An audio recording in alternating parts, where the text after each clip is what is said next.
انسان جب کوئی اچھی بات سنتا ہے تو انسان کی فطرت ہے کہ وہ آگے منتقل کرتا ہے. آج کل وہ شیئر کر دیتے ہیں نا، جو بات آئے تو آپ اس کو آگے بڑھاتے ہیں، دوستوں میں شیئر کر دیتے ہیں. تو یہ انسان کی فطرت سے افواہیں بھی اس لیے پھیلتی ہیں کہ جو بھی بات آپ سنتے ہیں فوری آپ کی کوشش ہوتی ہے کہ یہ سب سے پہلے دوستوں کو میں ہی بتاؤں. تو یہ انسانی فطرت ہے. تو جب افواہ اور ایسی چیز، کوئی غم کی خبر بھی ہو، کسی کی وفات کی خبر بھی ہو، تو اس وقت بھی انسان کی فطرت، سست سے سست آدمی بھی پھر جلدی جلدی فون کرتا ہے، آگے بڑھاتا ہے کہ فلاں سے فوت ہو گیا. تو چونکہ یہ فطرت ہے، بات کو آگے بڑھانے کا شوق ہے انسان کے اندر رکھا ہے، اس سے چیزیں پھیلتی ہیں. اور پھر جو خیر کی خبر ہوگی یا خیر کی بات ہوگی تو اس کو تو آگے پھیلانے کا پھر ہمارا دین بھی ہمیں ترغیب دیتا ہے، جذبہ دلاتا ہے. تو حضرت ابو ہریرہ اس جذبے کے تحت جو سنتے تھے پھر آگے منتقل کرتے. اب حضور کی بارگاہ سے اٹھ کے جاتے تو سب سے پہلے گھر جاتے اور سب سے پہلے اپنی ماں کو سناتے. اور ماں تھی کافرہ، وہ سننے کی بجائے، خوش ہونے کی بجائے سن کے وہ الٹا ناراض ہوتی اور کوئی نہ کوئی ایسی بات کر دیتی. سید ابو ہریرہ سے گوارا نہ ہوتا. ایک دن انہوں نے کوئی ایسی بات کر دی کہ حضرت سیدنا ابو ہریرہ رضی اللہ تعالیٰ عنہ نے فیصلہ کر لیا کہ آج ماں کو چھوڑ دینا ہے، کیونکہ میں یہ گوارا نہیں کرتا کہ میرے آقا کے بارے میں کوئی ایسا جملہ کوئی بولے. اور تھی گھر میں ماں ہی، بھائی بھی کوئی نہیں تھا، بہن بھی کوئی نہیں تھی، باپ بھی فوت ہو گئے تھے، شادی بھی نہیں ہوئی تھی. تو ماں ہی ماں گھر میں، اور ماں اور بیٹا اکٹھے رہتے ہو تو پھر محبت بھی مثالی ہوتی ہے. تو اب ماں ہی ایک رشتہ ہے مادی دنیا کے اوپر. تو حضرت ابو ہریرہ رضی اللہ تعالیٰ عنہ نے فیصلہ کر لیا کہ چھوڑ دینا. چھوڑ کے گھر سے نکلے، لیکن دل ڈوب رہا ہے کہ ایک ہی تو رشتہ تھا، وہ بھی گیا. افسردہ ہے، حضور کی خدمت میں پہنچے. دل و قلب و نگاہ کے مرشد اولین نے ابو ہریرہ کی اداسی دیکھی تو فرمایا ابو ہریرہ کیا بات ہے؟ تو حضرت ابو ہریرہ جس طرح بندہ پھٹ نہیں پڑتا تو عرض کی حضور میری ماں کی ہدایت کی دعا کر دیجئے. ساری کہانی 2 لفظوں میں بیان کر دی، میری ماں کی ہدایت کی دعا کر دیجئے. حضور نے نہیں پوچھا کیا ہوا، کیا ماجرا ہوا، فوراً ہاتھ اٹھ گئے. اور لفظ کیا تھے؟ اللہم اہد ام ابی ہریرہ تھا، اے اللہ ابو ہریرہ کی ماں کو ہدایت دے دے. ادھر انہوں نے بے چینی سے یہ بات کہی، ادھر حضور کے ہاتھ اٹھے. پھر ان اٹھے ہوئے ہاتھوں کو خالی تو موڑا ہی نہیں جاتا. اجابت کا صحرا، عنایت کا جوڑا، دلہن بن کے نکلی دعائے محمد صلی اللہ علیہ وسلم. تو حضور علیہ السلام نے ہاتھ اٹھا دی، حضرت ابو ہریرہ نے دوڑ لگا دی. کسی نے پوچھا ابو ہریرہ آج بڑی جلدی ہے؟ کہا آج ہی تو دیکھنا چاہتا ہوں، گھر پہلے میں پہنچتا ہوں یا حضور کی دعا پہلے پہنچتی.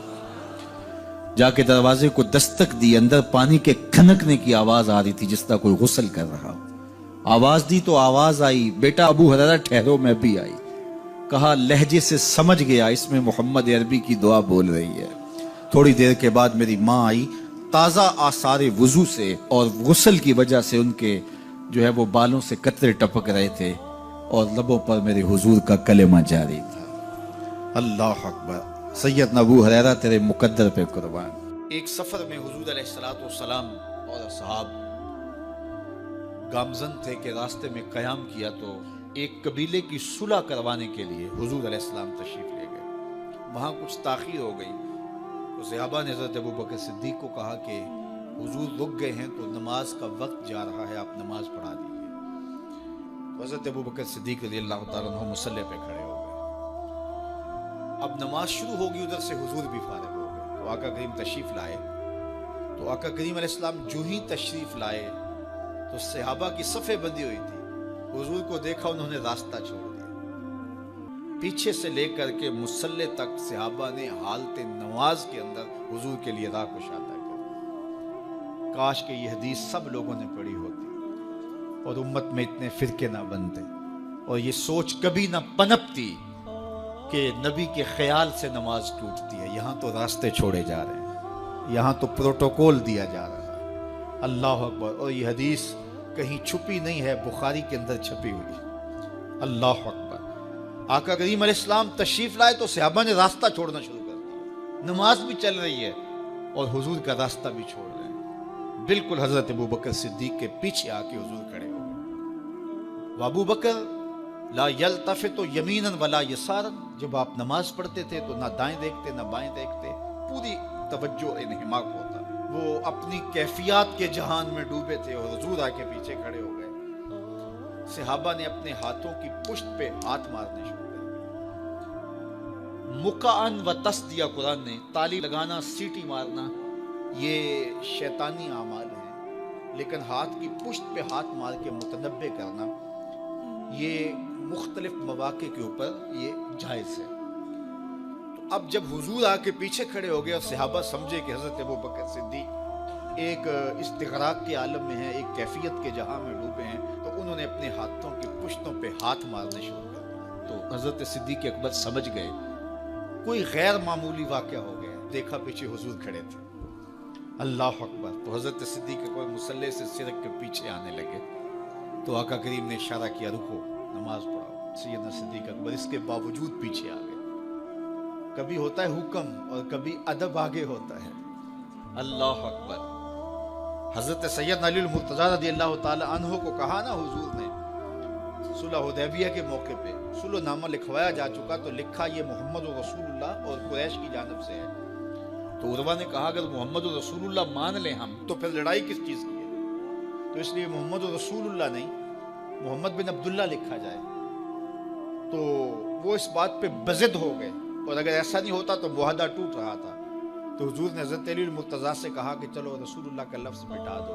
عرض کی میں تو نہیں مٹاؤں گا، میں تو نہیں مٹاؤں گا، یہ نام میں تو نہیں مٹا سکتا. پھر حضور نے خود مٹایا. اب یہاں حضور نے کہا ابو بکر رکو، لیکن حضرت ابو بکر نہیں رکے، پیچھے آ گئے. اور پھر حضور خیر مصلی پہ گئے، نماز ہوئی، سلام پھرا. تو حضرت ابو بکر صدیق رضی اللہ تعالیٰ عنہ کو حضور نے کہا ابو بکر جب میں نے کہا تھا تم رکے رہو تو تم کیوں پیچھے آئے؟ تو سنو حضرت ابو بکر نے کیا جواب دیا رضی اللہ تعالیٰ عنہ. کروڑوں سلام، لاکھوں عقیدتوں اور نیاز مندیوں کے خراج ان کی چوکھٹ پہ عرض کرنے لگے ما کانا لابن ابی قحافہ ان یؤم رسول اللہ صلی اللہ علیہ وسلم. حضور ابو قحافہ کے بیٹے کی جرت کب ہوئی کہ رسول اللہ کے آگے کھڑا ہو کے نماز پڑھائے؟ یہ ابو قحافہ کے بیٹے کی ہمت کب ہوئی کہ رسول اللہ کے سامنے کھڑا ہو کے نماز پڑھائے؟ تو ادب پہلا کرینہ ہے محبت کے کرینوں میں. حضرت ابو بکر صدیق رضی اللہ تعالی عنہ نے اگر حضور علیہ الصلوۃ والسلام کی اطاعت اور حضور کی محبت، ادب، فرما برداری اور جانثاری کے انوکھے باب رقم کیے ہیں، لیکن حضور نے بھی ان کو جو اعزازات دیے. ایک خاتون آئی مسئلہ پوچھنے، آقا کریم نے فرمایا پھر آ جانا. اس نے کہا پھر آؤں اور آپ نہ ملیں؟ تو کہا میں نہ ملوں ابو بکر تو ملیں گے نا. اللہ اکبر. تو اپنے بعد اشارہ دے دیا ان کی طرف کہ میرے بعد میرا نائب ابو بکر ہے. اللہ اکبر. عزتوں کی مسند اور عزتوں کی معراج اور عزتوں کے مقام پہ سیدنا صدیق اکبر رضی اللہ تعالی عنہ کو بٹھایا.